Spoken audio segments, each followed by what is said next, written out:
là khoảng hơn 1.000 tấn. Đây thực sự là niềm vui đối với những người dân trồng thảo quả.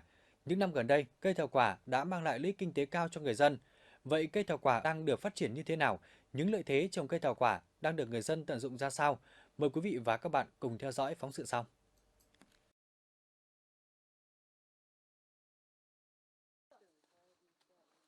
Những ngày đầu tháng 11, gia đình chị Trần Thị Mừng ở thôn Xà Phìn, xã Phương Tiến, huyện Vị Xuyên đang tích cực để thu hết số thảo quả của gia đình.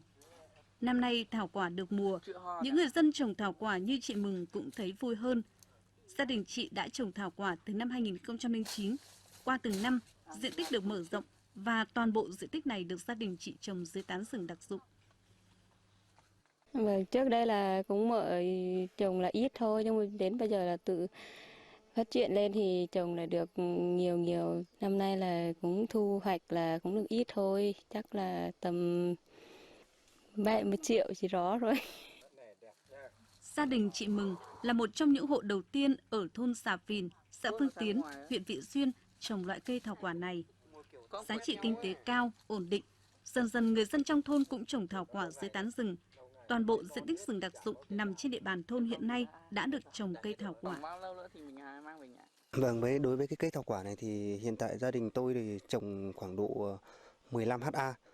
Về quy trình chăm sóc của cây thảo quả cũng rất đơn giản. Nó không cần phân bón, cây này là cây thích hợp với điều kiện là ưa lạnh, nên là mình chỉ cần trồng dưới tán rừng cây đặc dụng này là nó sẽ phát triển. Mình chỉ mỗi năm mình chỉ lên phát 2 lần là cây nó phát triển tốt như thế thôi. Quy trình chăm sóc nó không gì nó cầu kỳ cả, nó rất đơn giản. Trước đây nhà nước khuyến khích cho nhân dân trồng, mỗi hộ là cho thêm cho vay vốn là 500.000. Sau khi dân trồng thấy có khả thi, có năng suất rất nhiều, từ đấy là dân tự phát triển.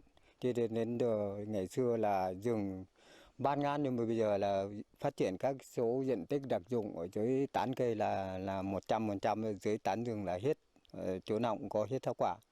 Hàng năm này do quá trình một thời gian năm ngoái năm kia thì do thời tiết chết một phần, sau khi khôi phục lại nhà nước lại cho thêm trồng thêm, thì bây giờ các cái số diện tích mà trước đây trồng thì hoàn toàn phục hồi lại toàn bộ, cũng có từ năm ngoái năm nay cũng có quả rất nhiều. Đối với cây thảo quả thì nếu mà tính năng suất ở trên địa phương, ở trên vùng cao thì cây là cây đặc mối nhọn nhất ở trên địa phương. Chúng là xóa đói giảm nghèo rất bền vững. Thảo quả có những lúc được bán với giá 60.000 đồng đến 80.000 đồng một kg quả tươi, lúc xuống thấp thì giá bán từ 30.000 đồng đến 40.000 đồng.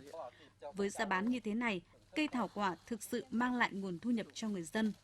Trong khi cây trồng này không đòi hỏi nhiều vốn đầu tư, công chăm sóc mà còn tạo động lực cho người dân bảo vệ rừng.